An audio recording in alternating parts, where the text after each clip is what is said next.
तो माननीय उच्च न्यायालय के चीफ जस्टिस साहब ने सुना और उसमें उन्होंने यह माना कि सेक्शन 66 मोटर व्हीकल एक्ट का वायलेशन है और मोटर व्हीकल एक्ट के तहत यह जरूरी है कि इनका परमिट होना चाहिए और कमर्शियल में इसको रजिस्टर्ड होना चाहिए। उन्होंने ये डायरेक्शन दिया था कि स्टेट गवर्नमेंट इस बात को इंश्योर करे और जो अथॉरिटीज़ हैं जो रजिस्ट्रेशन करती हैं इनको, उबर, ओला वगैरह, ये भी इंश्योर करें कि ये सब सेक्शन 66 का पालन करवाएं। लेकिन विगत दिनों में ये देखने में आया कि कुछ भी इस तरीके का पालन ना स्टेट गवर्नमेंट ने करवाया था, न ही जो ई कॉमर्स कंपनीज हैं, साथ में जो टैक्सी वाली कंपनीज हैं, उन्होंने इसका पालन करवाया था।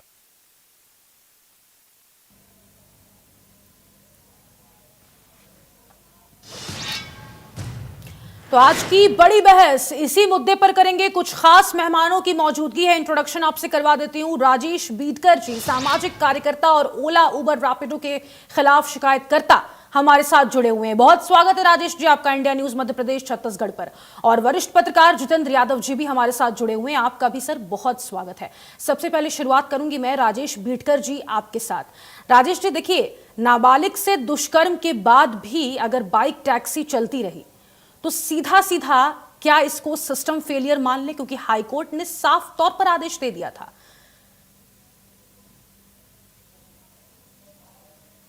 राजेश जी, सर आवाज पहुंच रही है आपके पास? नहीं, आवाज नहीं आ रही। हाँ हाँ जी, हाँ जी जी सर, मेरा सवाल आपसे यह है कि हाईकोर्ट के हस्तक्षेप के बाद भी नाबालिग से दुष्कर्म जब होता है उसके बाद भी कोई कार्रवाई नहीं होती है, तो इसको सीधा सीधा सिस्टम फेलियर मान लिया जाए?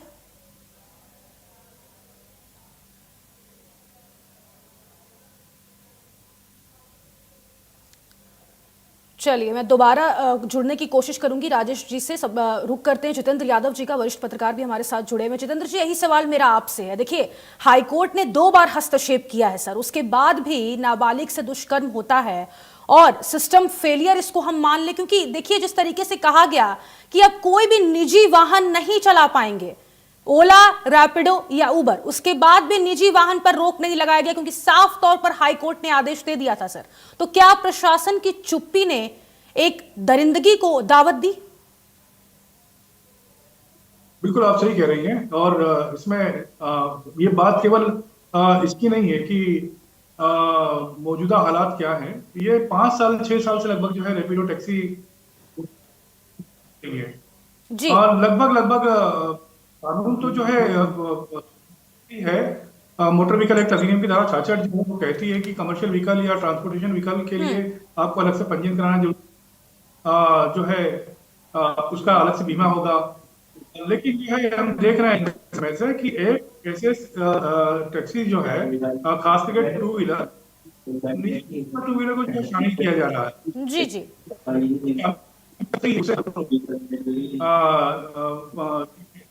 स्केल की जो है कई सारे छात्र, कई सारे लोग जो अपना टू व्हीलर व्हीकल के माध्यम से जुड़ गए हैं।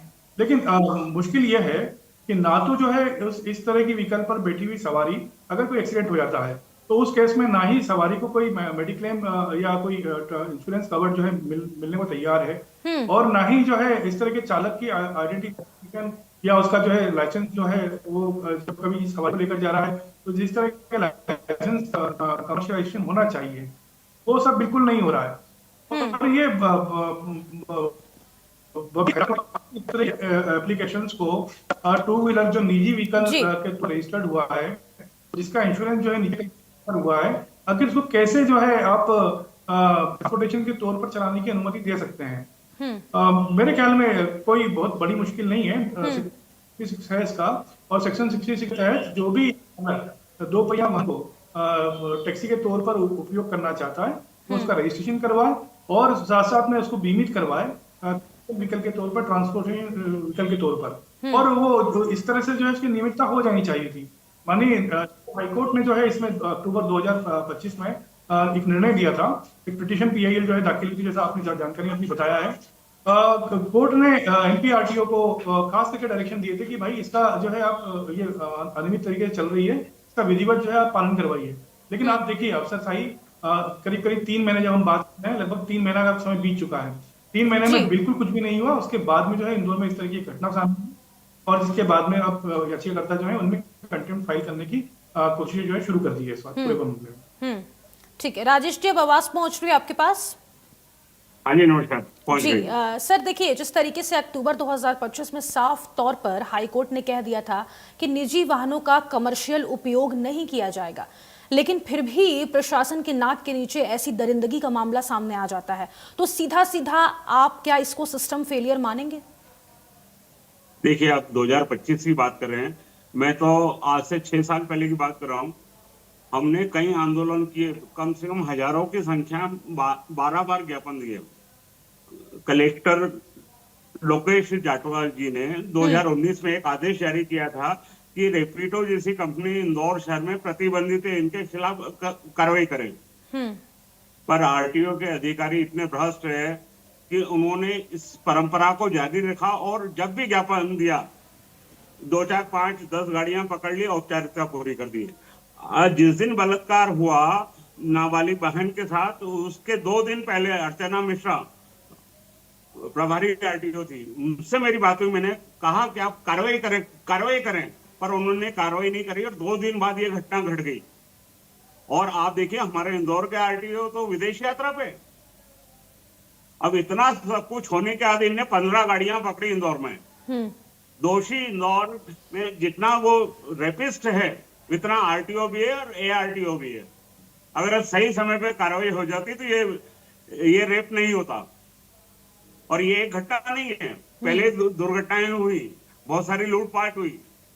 अब एक सही बात मानिए आप जी, अदर जात के कुछ तथाकथित ऐसे राइडर इसमें हैं जो अपने पहचान छुपाकर हिंदू लड़की को बहला फुसला कर ले जाते हैं और उनके साथ गलत करते हैं। आप देखिए, एक भी ड्राइवर का पुलिस वेरिफिकेशन नहीं है, चरित्र सत्यापन नहीं है। क्यों नहीं है? करना चाहिए था इनको। आप देखिए, किसी भी शहर को में अगर आपको परिवहन का धंधा करना है तो ट्रेड लाइसेंस लेना पड़ता है। 6 साल 7 सालों से इनके पास कोई लाइसेंस ही नहीं है। ऐसा क्यों? और परिवहन अधिकारी सो रहे हैं क्या? परिवहन अधिकारी को बार बार शिकायत हुई है, उसके बाद भी इनने मक्कारी करी और उनने ऐसी रेपिडो कंपनी जैसे का साथ दिया है। ठीक है जितेंद्र यादव जी, आपका रुख करते हुए देखिए, जैसे ही शिकायत सामने आई, आरटीओ ने ऐप से खुद बुकिंग करके बाइक को जब्त कर ली, तो इसका मतलब पहले से तो निगरानी नहीं रखी जा रही थी ना? शिकायत करने के बाद आंख खुली है आरटीओ की भी। बिल्कुल, इंदौर शहर में इस तरह के जो भी रैपिडो चालक हैं, 2 पहिया चालक हैं, जो सवारी को ले जाते हैं, उनके ऊपर किसी भी तरह से कोई उनकी निगरानी रखने के लिए कोई बहुत अतिरिक्त कदम उठाने की जरूरत नहीं है। आसानी से आप जो है उनको बुक कर सकते हैं, बुला सकते हैं। लेकिन इन सब मामलों के अंदर एक बड़ा सवाल यह है कि चूंकि रैपिडो ऐप कंपनी के खिलाफ जो है कार्रवाइयां होनी चाहिए थी, लेकिन जो उसमें उस ऐप कंपनी से जुड़कर जो व्यवसाय कर रहे थे, जो लोग उसमें जो एंगेज थे, उन लोगों पर कार्रवाई करके और ऐसा लगता है कि आरटीओ ने इस काम की तीसरी करने की कोशिश कर ली है। अगर रैपिडो या उबेर या जो इस तरह की जो कंपनियां हैं जो इस तरह के संचालन को अनुमति दे रही है, दरअसल कार्रवाई उनके ऊपर होनी चाहिए। और बात यह है कि सेक्शन 66 जो है आरटीओ एक्ट का, उसमें साफ साफ जो है ये दी हुई है कि भाई अगर आप आपके निजी वाहन को अगर आप ट्रांसपोर्टेशन में उपयोग करना चाहते हैं तो उसकी विधिवत अनुमति लें, उसका कुछ जो है एक अमुक अमाउंट चुकता करें। साथ में आपके साथ में अब जब 2 व्हीलर जैसी गाड़ी है उस पर कोई सवारी बैठकर जाएगी तो कभी कोई हादसा, दुर्घटना, कोई घटना घट जाती है, उसको कैसे जो है क्योंकि कोई भी बीमा कंपनी जो है निजी वाहन के ऊपर कोई भी ट्रांसपोर्टेशन की अनुमति नहीं देगी। और ऐसे जो जितने भी मामले होते हैं जिनमें हादसे होते हैं उनको कोई जो है भरपाई या कोई क्षतिपूर्ति नहीं मिल पाती है। बीमा कंपनी इन्वेस्टिगेटर से कहती है कि भाई वो पता लगा कि यात्री जो है यात्री के तौर पर था या जो है कोई उसका पारिवारिक सदस्य था, और सीधे तौर पर जो भी घायल हुआ है या जो भी इस तरह की हादसों का जो शिकार हुआ है उसको कोई जो है राशि नहीं मिलने को तैयार है। साथ साथ में जो भी चलाते हैं टू व्हीलर को जो है ट्रांसपोर्टेशन उपयोग करते हैं, उनके लिए वर्दी का या उनके लिए जो है कोई उनकी विशेष पहचान हो जाए, ऐसा कोई ऑप्शन, कोई विकल्प जो है ओपन खुला हुआ नहीं था, जिसकी वजह से जो है ये घटनाएं जो सामने आ रही हैं, और अब जो हत्या का मामला, दुष्कर्म का मामला जो सामने आया है, उसके बाद में आरटीओ, लगता है ऐसा ऐसा प्रतीत होता है कि उन्होंने जो है करीब करीब 400-500 व्हीकल तो इंदौर से जो है पंजीकृत हैं ओला उबर पर, और पूरे मध्य प्रदेश के अंदर जो है ये गाड़ियां इस तरह संचालित की जा रही हैं ट्रांसपोर्टेशन के तौर पर, टू व्हीलर। तो 15-20-25 गाड़ियों पर कार्रवाई कर आप एक तरह से केवल जो व्हीकल संचालक है उनके ऊपर कार्रवाई, कौन सा जो है नियम का पालन कर रहे हैं, उनकी कोई गलती नहीं है, मैं नहीं मानता हूँ ठीक है। इस तरह के विकल्प मौजूद हैं कि कोई भी व्यक्ति जो है अपना ड्राइविंग लाइसेंस और अपनी गाड़ी का रजिस्ट्रेशन लेकर, बीमा की कॉपी देकर और इनसे पंजीयन करा सकता है और सर्विसेज दे सकता है। तब क्या ही जो है नियम कानून का पालन तो जो है कंपनियां नहीं करा रही है, एप्लीकेशन नहीं करा रही है, तो किसी भी चालक के खिलाफ कार्रवाई करना मेरे ख्याल में उनको ना इस बात का इल्म होगा, ना उनको इस बात की जानकारी होगी कि जो है आपकी व्हीकल जो है ट्रांसपोर्ट व्हीकल के तौर पर जो है पंजीकृत हो, उसका बीमा हो, तभी आप जो है इसको चला सकते हैं, इसका संचालन कर सकते हैं। उनके ठीक है अमाउंट में से जी राजेश जी, देखिए क्या आपको ऐसा लगता है कि आजकल लोगों ने अनजाने में सस्ती राइड्स के नाम पर असुरक्षा को स्वीकार कर लिया है? नहीं, अनजाने की बात नहीं है, सीधी बात है कि अगर रैपिडो को इंदौर में धंधा करना है तो परिवहन से आपको अनुमति लेना पड़ेगी, और अनुमति लेने के लिए एग्रीगेटर का लाइसेंस लेना पड़ेगा। अगर एग्रीगेटर का लाइसेंस लेने, समूह का लाइसेंस, अब उसके लिए कमर्शियल व्हीकल चाहिए और चालक का पुलिस सत्यापन चाहिए।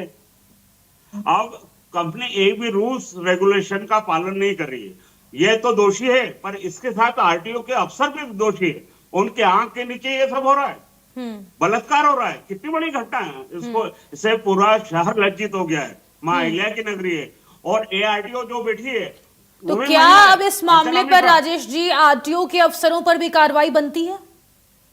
बनती है, आरोपी बनते हैं। एक्चुअल एप्लीकेशन संचालित कैसे हो रही है? अब 12 जब हमने आवेदन दिए, ज्ञापन दिए, इन्होंने नोटिस जारी कर दिए, और मैंने जिस दिन बलात्कार हुआ उसके उसी दिन मैं रेपिडो कार्यालय पे हमारे लोग गए और ताला लगा के आ गए। पर दिक्कत वो नहीं है, दिक्कत ये है कि एप्लीकेशन चलती है बेंगलोर से, इंदौर में हम कितने कार्यालय बंद कर ले, आज भी एप्लीकेशन चालू है ना, बलात्कार होने के बाद भी आज भी एप्लीकेशन चालू है। पुलिस प्रशासन में इतनी हिम्मत नहीं है, आरटीओ में इतनी हिम्मत नहीं है। अब देखना ये है कि करते क्या है, अगर नहीं करते तो कोर्ट हम जाएंगे और उनको आरोपी बनाने के लिए आवेदन करेंगे। ठीक है जितेंद्र यादव जी, आपके पास आते हुए देखिए जिस तरीके का माहौल अब बन रहा है, खास तौर पर आरटीओ के अफसरों पर क्या इस मामले पर गाज गिरनी चाहिए? क्योंकि देखिए साफ तौर पर यही कहा जा रहा है कि जब ये मामला सामने आता है तब जाके आरटीओ के जो अफसर हैं वो ऐप से बुकिंग करते हैं और उसके बाद बाइक को जब्त कर लेते हैं। तो क्या अब इस मामले पर आरटीओ के अफसर भी कार्रवाई के अंदर आने चाहिए? पिछले 5-6 साल से इस तरह का जो है ट्रांसपोर्टेशन वैलिड तौर पर चलाया जा रहा था। इसमें सरकार की, आरटीओ की और तमाम जो विभाग हैं जो इस तरह की सर्विसेज को जो निगरानी हैं, वो तमाम लोग दोषी हैं इसमें। इंदौर आरटीओ में माफ कीजिए, इंदौर हाईकोर्ट में जो है पीआईएल दाखिल हुई थी, उस पीआईएल में इन सारे सब्जेक्ट्स को उठाया गया था। कोर्ट ने जो है 2025 अक्टूबर में डिसाइड किया और डिसाइड करके आरटीओ को जो है डायरेक्शन दिए कि भाई जब एक ये कहता है तो आप इसको नियमित क्यों नहीं करते हैं। और साथ साथ में नियमित करने का इसीलिए जो है माननीय कोर्ट ने जो है कहा था, कारण ये था कि इस मामले से, इस पैकेज से, सर्विसेज से कई सारे युवाओं को, कई सारे लोगों को रोजगार जो है उपलब्ध हुआ था। इसीलिए इसको जो है रेगुलेट करने की आदेश जो है कोर्ट ने दिए थे। अब चूंकि इसमें पीआईएल दाखिल वापस हो रही है और पीआईएल का पालन नहीं हुआ तो कंटेम्प्ट पिटीशन जो है इसमें दाखिल हो रही है। कंटेम्प्ट पिटीशन का मतलब यही होता है जिम्मेदार थे उनके खिलाफ कार्रवाई होनी चाहिए। तो अब देखना दिलचस्प ये है कि क्या प्रशासन जो है कोर्ट के आदेश का इंतजार करता है, या जब इस तरह की राजेश भाई जो कह रहे हैं वो एकदम सही कह रहे हैं पिछले 6 साल से लगातार जो है ये सर्विसेज अवैधानिक तरीके से, अवैध तरीके से संचालित की जा रही थी। करोड़ों रुपए कंपनियां इसमें कमा चुकी है और शासन प्रशासन जो है जिसका काम था कि पहली डेट से इस बात को मुतमिन करे कि जो भी नियम कानून है उस नियम कानून के हिसाब से ही काम हो। लेकिन हम देख रहे हैं लंबे समय से जी कानून तमाम चीजों को जो है साइड में रखकर, और इसमें कोई दो राय नहीं कि इसमें साठगांठ होगी और किस तरह की साठगांठ होगी, क्योंकि किसी भी जो चालक है उस चालक का जो भी उसका अमाउंट मिलता है उस अमाउंट में से एक बड़ा अमुक अमाउंट जो है कमीशन के नाम पर कंपनी काट लेती है। बिल्कुल, देखिए अब इस पूरे मामले पर जो कंपनियां हैं जैसे ओला, उबर, रैपिडो हो गई, वो भी बिल्कुल सवाल के अब निशान में खड़े हो जाती हैं। जवाबदेही उनकी तो बहुत बड़ी है यहाँ पर ऐसे में। लेकिन राजेश जी देखिए, इस तरीके की जो कंपनियां होती हैं वो कहती हैं कि हम सभी ड्राइवर्स पुलिस वेरिफिकेशन के तौर पर एक्सेप्ट करते हैं। फिर सवाल ये भी खड़ा हो जाता है कि जब हर ड्राइवर का पुलिस वेरिफिकेशन हो रहा है तो ऐसे आरोपी फिर घुस कैसे जाते हैं? कौन कह रहा है कि उनका चरित्र सत्यापन हो रहा है? ऐसी कंपनियां सर लगातार दावा करती हैं कि पुलिस वेरिफिकेशन के तौर पर ही हम जो ड्राइवर्स हैं उनको रजिस्टर्ड करते हैं। मैं पिछले 6 साल से लड़ रहा हूं, मेरे को सब मालूम है। उनका एग्रीगेटर का लाइसेंस ही है। अब रैपिडो कंपनी से मेरे शहर को 1 रुपए का फायदा नहीं है। आप शहर में धंधा कर रहे हो, बलात्कार कर रहे हो, चोरी करवा रहे हो, इज्जत लुटवा रहे हो बेचारी महिलाओं और बच्चियों की। इंदौर के लिए क्या फायदा कर रहे हैं? अब अदर समाज के मुस्लिम युवक जो बहन बेटियों का नंबर पा लेते हैं, जान करके इंस्टीट्यूट के बाहर खड़े रहते हैं, जान करके महिला गर्ल्स कॉलेज के बाहर खड़े रहते हैं और वहां से बच्चियों को ले जाते हैं जिनका ना पुलिस वेरिफिकेशन है ना जिनका रजिस्ट्रेशन है। तो आप बताइए, एक भी व्यक्ति का पुलिस वेरिफिकेशन है क्या? जिसने बलात्कार किया अभी जो जेल में बंद है उसका पुलिस वेरिफिकेशन है क्या? मैं तो एक चीज है, इस चीज से बहुत ज्यादा गुस्सा हूं और इस बात मेरी अपनी नाराजगी आरटीओ से अवगत भी करे, पर आरटीओ के सब अधिकारी इन कंपनियों से मिले हैं, पर मंथ इनको कुछ पैसा आता है, इसलिए वो परिवहन के कोष में आए या नहीं आए इनको कोई मतलब नहीं, इनकी जेब में जाता है, इसलिए कार्रवाई नहीं करते। क्या 15 गाड़ियों पे कार्रवाई करके संतुष्ट हैं? तो अब मध्य प्रदेश की सरकार से आपकी क्या मांग है? जल्दी से सर, उसके बाद फिर मैं जाऊंगी जितेंद्र जी के पास। मैं सिर्फ एक ही मांग करता हूं कि जिनका एग्रीगेटर का लाइसेंस नहीं, जो भी कंपनियां 2 पहिया वाहन चला रही है नियम कायदे में चलाए। ठीक है, डोमेस्टिक वाहन का कमर्शियल उपयोग नहीं होगा। जितेंद्र जी देखिए, अब अवमानना याचिका की बात हो रही है, ऐसे में क्या आपको लगता है कि अब सिस्टम पर दबाव बनेगा या सिर्फ ये भी कार्रवाई कागज तक सीमित रह जाएगी? देखिए, माननीय हाईकोर्ट इसमें क्या जो है आगे ऑर्डर करता है वो तो एक विषय है कि बात यह है अभी कि जब अवैध रूप से संचालित होने के पुख्ता प्रमाण है तब इनका संचालन को कैसे किया जाता है। आरटीओ को, राज्य शासन को, पूरे मध्य प्रदेश की बात है, पूरे देश की बात है, जहां जहां भी इस तरह की टैक्सीज का संचालन हो रहा है, ये बात केवल इंदौर की नहीं है। इंदौर की तो एक घटना सामने आई है जिसके बाद संज्ञान लेके 15-20 गाड़ियों को, 25 गाड़ियों को जो है जब्त किया है। बात यह है कि इसमें हाईकोर्ट के ऑर्डर का इंतजार किए बगैर शासन को, प्रशासन को, राज्य सरकार को, खास करके मध्य प्रदेश सरकार को जो है इसको जो है कंपनी को चाहिए कि भाई सेक्शन 66 के तहत जो है आप रजिस्टर करवाइए और उसके बाद में जो है आप संचालन कीजिए। बिल्कुल, अगर कोर्ट को बार बार दखल देना पड़ रहा है तो ऐसे में सरकार पर ये गंभीर सवाल खड़े हो जाते हैं कि जो सुरक्षा है आम नागरिकों की वो कभी प्राथमिकताओं में आपकी थी या नहीं थी? जितेंद्र जी बिल्कुल, आप बिल्कुल सही कह रहे हैं। इसमें अभी भी जो है, जो राजेश भाई कह रहे हैं कि किसी भी चालक का कोई भी करेक्टर सर्टिफिकेट कंपनी नहीं ले रही है, नंबर 1 बात। नंबर 2 बात, गाड़ी का रजिस्ट्रेशन है सेक्शन 66 के तहत होना चाहिए। नंबर 3, उसका इंश्योरेंस जो है कमर्शियल तौर पर होना चाहिए। नंबर 4, चालक जो है आइडेंटिफिकेशन होने के लिए उसको वर्दी धारण करना चाहिए, जैसे ऑटो चालक जो है हमारे जी, ये सारी होनी चाहिए। और इसके बाद ही जो है दोपहिया वाहन को जो है इस श्रेणी में सेवाएं देने की अनुमति देनी चाहिए सरकार को। ठीक है, आप दोनों का बहुत शुक्रिया हमारे साथ जुड़ने के लिए और तमाम बातचीत करने के लिए। तो सवाल अब कोई टैक्सी या फिर कोई ऐप का नहीं है, सवाल है सुरक्षा का। अगर कोर्ट को बार बार दखल देना पड़ रहा है तो क्या सरकार प्राथमिकताओं में आम जन का सुरक्षा ले रही है या नहीं, ये गंभीर सवाल इस वक्त बना हुआ है। तो फिलहाल के लिए मेरे साथ बड़ी बहस में इतना ही। मुझे दीजिए इजाजत, नमस्कार।